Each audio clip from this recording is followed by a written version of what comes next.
தொகுதி மறுவரையறை விவகாரம் தென் மாநிலங்களின் பிரதிநிதித்துவத்தை பாதுகாக்க முதலமைச்சர் விஜய் இன்று தீர்மானம். தொகுதி மறுவரையறையால் தென் மாநிலங்களின் நாடாளுமன்ற பிரதிநிதித்துவம் பாதிக்கப்படக்கூடாது என்பதை வலியுறுத்தி தமிழ்நாடு முதலமைச்சர் விஜய் இன்று சட்டப்பேரவையில் அரசினர் தீர்மானத்தை முன்மொழிய உள்ளதாக தகவல் வெளியாகியுள்ளது.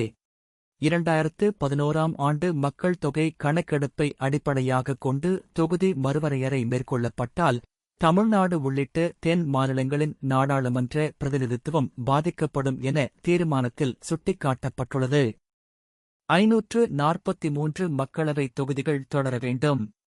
மக்களவையின் மொத்த உறுப்பினர்களின் எண்ணிக்கையை தற்போதுள்ள 543 என்ற நிலையிலேயே நிரந்தரமாக வைத்திருக்க வேண்டும் என்றும் மாநிலங்களுக்கு இடையிலான நாடாளுமன்ற தொகுதி பங்கீட்டில் மாற்றம் செய்யக்கூடாது என்றும் மத்திய அரசை வலியுறுத்தும் வகையில் தீர்மானம் அமையவுள்ளதாக கூறப்படுகிறது.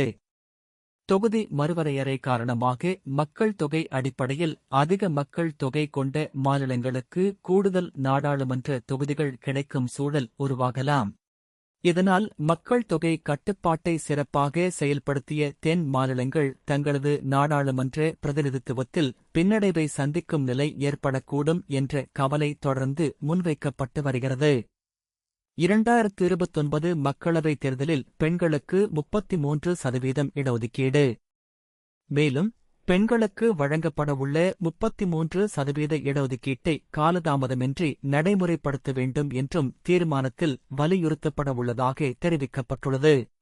குறிப்பாக தற்போதுள்ள 543 மக்களவைத் தொகுதிகளின் அடிப்படையிலேயே 2029ஆம் ஆண்டு நடைபெறவுள்ள மக்களவைத் தேர்தலில் பெண்களுக்கான 33% இடஒதுக்கீட்டை அமல்படுத்த வேண்டும் என்ற கோரிக்கையும் முன்வைக்கப்படவுள்ளது.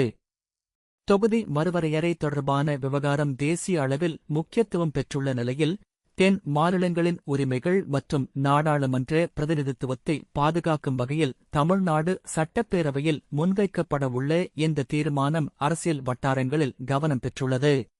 இந்த தீர்மானத்தின் மூலம் மாநிலங்களுக்கு இடையிலான நாடாளுமன்ற பிரதிநிதித்துவத்தில் சமநிலை தொடர்ந்து பாதுகாக்கப்பட வேண்டும் என்பதையும் 2029 மக்களவைத் தேர்தலிலேயே பெண்களுக்கான 33% இடஒதுக்கீட்டை நடைமுறைப்படுத்த வேண்டும் என்பதையும் மத்திய அரசிடம் தமிழ்நாடு வலியுறுத்த உள்ளது.